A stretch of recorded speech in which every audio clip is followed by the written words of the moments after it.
कबीर साहब ने ਇਹ ਸ਼ਬਦ ਤੋਂ ਇਨਸਾਨਾਂ ਦੇ ਕਈ ਭਰਮ ਦੂਰ ਕੀਤੇ, ਯਾਨੀ ਸ਼ਬਦ ਦੇ ਨਾਲ ਕਈ ਭਰਮ ਦੂਰ ਕੀਤੇ। ਕੀ ਕਹਿੰਦੇ ਆ ਸੰਤ ਕਬੀਰ, ਜਰਾ ਬਚਨ ਨੂੰ ਸਮਝਣਾ। ਕਬੀਰ ਸਾਹਿਬ ਕਹਿੰਦੇ पांच तत्व से बनी है दुनिया। ਇਹ ਸੰਸਾਰ ਕਿੰਨੇ ਤੱਤਾਂ ਨਾਲ ਬਣਿਆ ਹੈ? ਪੰਜਾਂ तत्तां ਨਾਲ। ये सारा संसार पांच तत्व है इस दुनिया के, पांच से बनी है काया। कहते दुनिया भी पांच तत्तां नाल बनी है, तो तुहाडा अपना शरीर ये तुहाडी काया भी किन्नियां नाल बनी है? पांच तत्त। पांच तत्त पता ना तुहानू? जल, वायु, पृथ्वी, अग्नि, आकाश। यानी ये पांच तत्त तो ये दुनिया बनी है, पांच तत्त तो तुहाडा ये शरीर बनिया है। हुण इन्नी समझ तां सारिआं नूं है कि पंज तत्त तो साडा शरीर बनिया है, पंज तत्त तो दुनिया बनी है। पर हुण कबीर साहब की समझाना चाहते, जरा उसकी गहराई चाहिए कि पांच तत्व से बनी है दुनिया। पांच तत्व है इस दुनिया के, पांच से बनी है काया। हुण गौर करना, पांच से बनी है काया, पांच के भीतर बैठा साहिब ताको समझना पाया। बैठा भीतर खोजे बाहर, बैठा भीतर खोजे बाहर, कैसे पावे कोए कहे कबीर सुनो भाई साधो गुरु बिन ज्ञान ना होए। देखो चार लाइनां दे शब्द अंदर कबीर साहब ने किन्नी गहराई दी गल कर दी। तुसीं कहंदे हो मेरे अंदर दुख ही दुख है, मेरे अंदर चिंतावां ही चिंतावां है, मेरे अंदर डर ही डर है, मेरे अंदर टेंशन ही टेंशन है। हुण जरा सोचो, डर मेरे अंदर, चिंता मेरे अंदर, टेंशना मेरे अंदर, फिक्रा मेरे अंदर, दुख मेरे अंदर, पर कबीर साहब तो कह रहे हो तेरे अंदर वो साहिब बैठा है, परम पिता परमात्मा बैठा है। तो जिथे परमात्मा होवे उथे कोई डर, कोई चिंता, कोई फिक्र, कोई टेंशन तो रहिंदी नहीं है। पर जे अज सानू टेंशनां नजर आंदियां, चिंतावां नजर आंदियां, डर नजर आंदे है, तो इसदा मतलब साफ है कि असीं अपने अंदर बैठे हो परमात्मा नू जाणिया ही नहीं। बैठा भीतर, जरा समझना, जिदा ये ओही हालत है इंसान दी कि एक भिखारी सी, एक भिखारी सी। एक दिन वो भिखारी बैठा है, तो एक राजा आया। राजा आया, ओदी हालत नूं देखी तो राजे ने उन्हें एक संदूक दे दिता कि लै बई तेरी हालत देख के मैं तेनू संदूक दिंदा, इनू रख लै।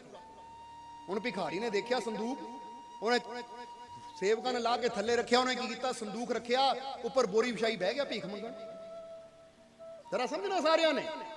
समा गुजरदा गया, एक महीना गुजरिया, 2 महीने गुजरे। हुण भिखारी पहला जमीन ते बह के मंगदा सी, हुण मंगदा है संदूक ते बह के। समा गुजरिया, साल गुजरिया, 1.5 साल गुजरिया, 2 साल गुजर गए, पर भीख संदूक ते बह के मंग रहा। आखिर वो टाइम आ गया, बिरध हो चुका सी, सियाणा हो चुका सी, वो टाइम आ गया। टाइम आ गया जो आखिरी साह चल रहे हैं, अपना कोई है नहीं, इसलिए लोग इकट्ठे हो गए। आ भिखारी बाबा इत्थे बह के पिछले किन्नियां सालों तो भीख मंग रहा है।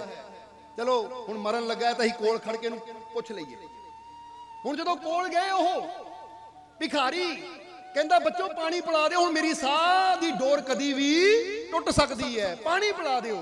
जदों पानी पिलाण लगे तो एक ने पूछा बाबा तेरे संदूक च की है, क्योंकि हुणे ही दस दे फिर तू मर जाना आ, जिले मर गया तो करना की है, इहदे च है की? बजुर्ग तो भिखारी कहंदा पुत्त मैनू आप नहीं पता। 2.5-3 साल पहला एक राजा आया सी, वो संदूक दे गया। पहला मैं जमीन ते बह के मंगदा सी, बस उस दिन तो बाद उत्ते बह के मंगना शुरू कर दिता। मैनू नहीं पता इहदे विच की है। उन्होंने कहा किहने दिता सी? कहंदे कोई राजा आया सी। हुण भिखारी ने आखिरी साह पानी का घुट उन्होंने पिलाया, पर संदूक खोल के देखिया। जदों संदूक खोल के देखिया तो हीरियां नाल संदूक भरिया। जदों संदूक दे विच हीरे मोती देखे, वो कहंदे बाबा तू एवें ही भीख मंगदा रहा, इहदे च तां इन्ना बड़ा खजाना सी। जिद्दे भिखारी ने कहा है खजाना, मुंह खुले का खुला, प्राण निकल गया, बोलन जोगा रहा ही नहीं अगे। वो दिल की धड़कन ऐं रुक गई। कहंदा खजाना, उन्होंने मुंह फड़ के बंद करना पिया। अज तुहाडे मुंह खुले, किसी होर नूं ना बंद करने पैण।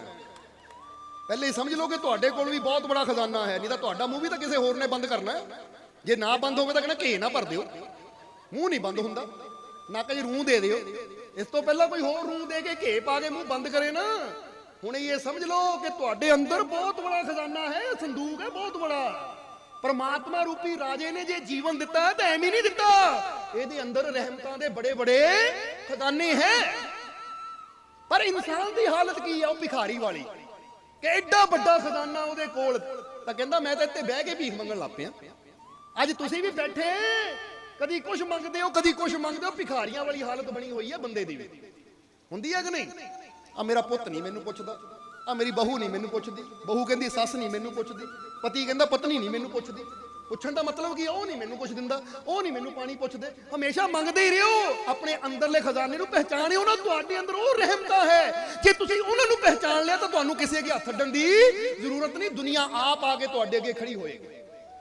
ये याद रखो, सोचो जरा, समझो जरा इस चीज में कि ਤੁਹਾਨੂੰ ये परमात्मा ने बनाया है, परम शक्तिशाली परमात्मा ने, ਤਾਂ ਤੁਹਾਡੇ ਅੰਦਰ ਉੱਥੇ ਤਾਂ ਸੰਦੂਕ ਵਿੱਚ ਹੀਰੇ ਮੋਤੀ ਸੀ ਜੋ ਰਾਜੇ ਨੇ ਦਿੱਤੇ ਸੀ, ਪਰ ਇੱਥੇ ਤੁਹਾਡੇ ਅੰਦਰ ਉਹ ਸ਼ਕਤੀਆਂ ਹੈ, ਉਹ ਤਾਕਤਾਂ ਹੈ, ਉਹ ਆਨੰਦ ਹੈ, ਉਹ ਸ਼ਾਂਤੀ ਹੈ, ਉਹ ਖੁਸ਼ੀਆਂ ਦਾ ਖਜ਼ਾਨਾ ਹੈ ਕਿ ਅਗਰ ਤੁਹਾਨੂੰ ਆਪਣੇ ਅੰਦਰਲਾ ਸੰਦੂਕ ਖੋਲਣਾ ਆ ਜਾਵੇ ਜਾਂ ਜਾਣ ਲਵੋ ਕਿ ਮੇਰੇ ਅੰਦਰ एक एडा वड्डा खजाना है, तो तुहाडे जीवन ਦੀਆਂ ਸਾਰੀਆਂ तकलीफां दुख मिट जाएंगे। नहीं तो भी वही हाल होना जिदा भिखारी ने कहा है खजाना बस खुला ही रह गया मुंह, मुड़ के तो फिर खजाने के मजे के ना ले, वो जेडे देखण आए सी उन्होंने वंडिया खजाना।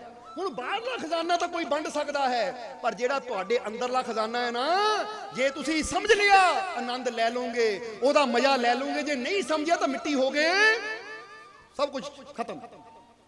क्योंकि जब तक श्वास चलते हैं जान लिया तो जान लिया कि अंदर किहड़ा भंडार है मालिक दी रहमतां दा, ओदियां बख्शिशां दा, ओदी किरपा दा। जे समझ लिया तो भंडार दा फायदा ले लवांगे, मजा ले लवांगे, तो जे नहीं समझ पाए तो फिर चिता जाके जदों स्वाह होना शरीर ने तो सब कुछ नाल ही स्वाह हो जाए। समझदे हो कि नहीं? इसलिए वेला है, वक्त है कि 5 तत्व हैं इस दुनिया के, 5 से बनी है काया, 5 के भीतर बैठा साहिब ताको समझ ना पाया। ओ सच्चा साहिब जिन्हों गुरुआ ने क्या बड़े मेरे साहिबा, गहर गंभीरा गुणी गहीरा, कोई ना जाने तेरा केता के बड़चीरा। कोई जान ही नहीं सकता तू कितना बड़ा है, किथे है वो सच्चा साहिब जिन्हों उन्होंने बड़ा किया। कबीर साहब संकेत कर दे, इशारा कर दे, वो सच्चा साहिब, वो बड़ा साहिब तेरे किथे बैठा है? जवाब दे दियो, अंदर ताके भीतर, ये 5 तत्तां दे अंदर ताके भीतर बैठा साहिब ताको समझना पाया। बैठा भीतर खोजे बाहर। आज यही हालत है बंदे दी। रब किथे है? साडे अंदर। रब दा बंदा किथे है?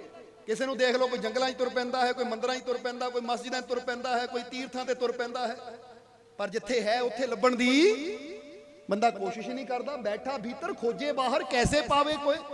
हुण चीज तेरे अंदर है, लभी बाहर जावे तो किद्दां मिलेगी? बोलो, समझदे हो कि नहीं? छोटे हुंदे बच्चे लुकण मिची खेडदे हुंदे सी, तुसीं खेडी कदी छोटे हुंदियां ने? लुकण मिची, छुप छुप छुपन छुपाई, एक बच्चे ने लभना है तो बाकी ने छुप जाना है। हुण कई बार हुंदा कि बच्चे घर च ही लुके हुंदे तो लभण वाला बाहर लभदा है। बोलो, समझदे हो कि नहीं? कई बार बच्चे कोई गलती कर देण ना तो बच्चे लुकण की खातर घर की किसी इदां दे कोने 'च बह जाते तो बंदा परेशान हो जाता, पता नहीं मेरा बच्चा कित्थे चला गया। पूरा महल्ला पूरा पिंड छाण मारदा, कहंदा बच्चा नहीं मिल रहा। बाद चों पता लगता कि बच्चा तो घर के कोने 'च लुकिया सी। बोलो, समझदे हो कि नहीं? बस यही हालत है, यही हालत। बुल्ले शाह कहंदे तेरी बुक्कल दे विच चोर चोरी चोरी निकल पिया ते जग विच पै गया। वो कहंदे सारा तो तेरे अंदर ही है, समझ इहनूं अपने अंदर। पर समझांगे तां जदों कोई समझाण वाला मिले, तां ही तां कबीर साहब ने कहा बैठा भीतर खोजे बाहर, कैसे पावे कोई। कहे कबीर सुनो भाई साधो, गुरु बिन ज्ञान ना होए। वो कहंदे ऐ साधो, साधो कहंदे जिहड़ा साधक होवे, जिहड़ा वाकई उहनूं पाना चाहता है, जिहड़ा वाकई उहनूं हासिल करना चाहता है। वो कहंदे ऐ साधक ऐ साधो, जे तू प्रभु नूं पाना चाहता हो तेरे अंदर है। पर याद रख, अंदर दा ज्ञान बिना गुरु तो नहीं होना, क्योंकि अंदर नूं समझण वास्ते ओही समझा सकदा है जिहड़ा अंदरले भेद दा ज्ञाता होवे, जिहनूं पता होवे कि किद्दां अंदर उतरिया जांदा ते किद्दां उहनूं पाया जांदा है।